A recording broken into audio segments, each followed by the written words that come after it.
Eo amin'ny sehatry ny finoana kosa indray dia ny famoro tetsy amin'ny espace Jany Soavin'ny Merina ny fianakaviam-ben'ny fiangonana FJKM Ambohimanjaka fiorenana Omaly. Ny fampiaraba sy ny idiran'Andriamanitra noho ny fahatratrarana ny taona vaovao moa ireo mpino nandritra izany. Mbola eo amin'ny fanadidina ny entiny namana Ravaka Randriamanalina ary eo amin'ny sarin'ny Mamira Samuel Atrany.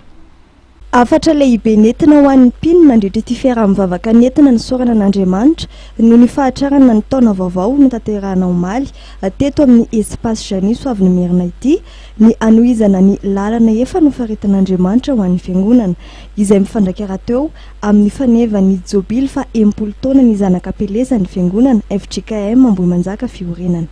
Amizao fiarahany zanak'apelezana atao amin'ny espace Jany izao ny afatra lehibe indrindra ny teny faneva ny zanak'apelezana dia le ao amin'ny Isaia 30:1 manao hoe enoy ity ny lalana ka andehano amin'izao fa 10 taona zao zany dia mametraka tsara ny zanak'apelezana ho an'ny zanak'apelezana fiangonana hoe misy lalana efa nisoritana nizorana dia mametrapetraka tsara hoe ino mbola andehanany zanak'apelezana manontolo. Dia ny fampivavahana amin'ity androandro ity zany dia fiarahantsika midera sy mankalaza an'Andriamanitra satria miaraka mahatratra ny taona vaovaontsika dia mandre ny taridalana avy amin'ny tenin'Andriamanitra ary mifampiaraba mahatratra ny taona dia misy ny fampitondrana am-bavaka amin'ny sokajin'olona samihafa tanterahana amin'ity taona ity dia fitondrana am-bavaka ihany koa ny asa rehetra tanterahan'ny zanak'apelezana mandritra ny taona 12 Ankoatra ny mahafotoam-bavaka ho an'ny andron'ny Omaly dia fotoana iray ihany koa teto ny fampiaraban'ny ireny fiangonana sy ny zanak'apelezana marina fa mbola ao anatin'ny fankalazana ny 10 taona ny zanak'apelezana amin'izao fotoan'izao.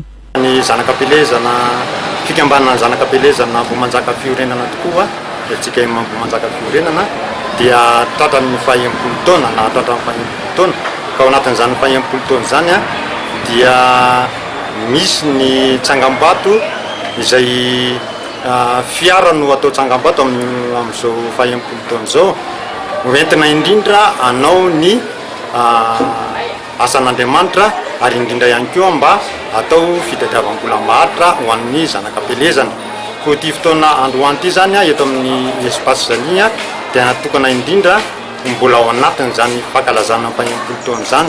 Misy ny fiarahantsika mivavaka isaky ny alahady faefatra ao amin'ny kolejy Rainandria Mampandry dia ao anatin'izany koa ny programantsika ny fitsangatsanganana amin'ny volana May izay efa fataontsika ihany koa.